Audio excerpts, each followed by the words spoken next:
কত বড় সাহস দেখেন, আগে নাকি ভাত খাইতে ভাত পায় না, এখন আবার এএসপির বউ। যতই ছেলে পছন্দ করে বিয়ে করুক না কেন, এই মেয়ে তো আমার ছেলের কাজের লোক হওয়ারও যোগ্য না।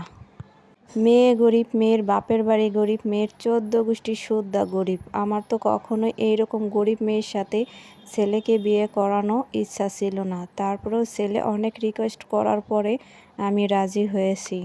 আমি বাঁচা থাকতে আমার সামনে আমার ছেলের সাথে গদির উপর শুয়ে থাকবে, আর সেটা আমি মুখ বুজে চোখ দেখে সহ্য করে নেব, এটা তো কখনো হতে পারে না। একটা মার সন্তান হারানোর পরে সেই মাটার এইভাবে কথার জোর কিভাবে আসে আমি জানি না।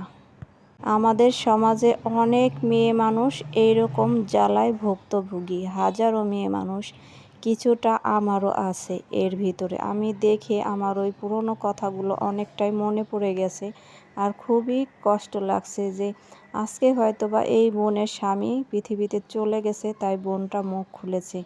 কিন্তু আমরা কিন্তু এই দিনটা কখনোই চাই না। এই মুখটা যদি আগে খুলতো, সবার সামনে এসে বলতো, হয়তোবা এই ভাইটার জীবনটা হারাতে হতো না। মৃত্যুর 48 ঘন্টা পার হতে না হতেই মা প্লেট ভরে ভাত খেতে বসেছে। ভাত খেতে খেতে সাক্ষাৎকার দিতেছে।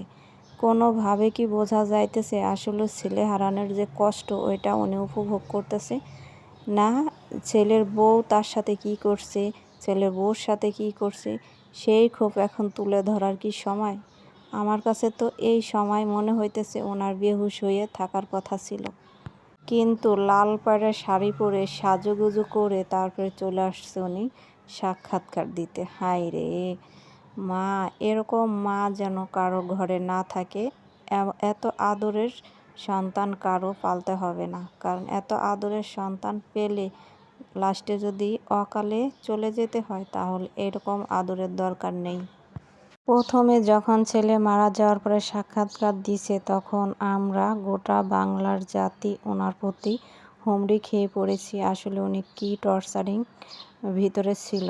এখন যখন ওনার ছেলের বউ মুখ খুলছে, তখন তো ওনাকে দেখতেই ভালো লাগতেছে না। ওনার কথা শুনলেই মনে হয় গা জ্বালা করে ওঠে।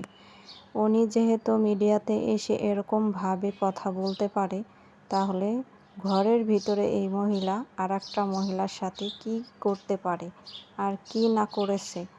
এখন তো মনে হইতেছে ওনার ছেলের বউ যে কথাগুলো বলছে প্রত্যেকটা কথাগুলোই সত্য।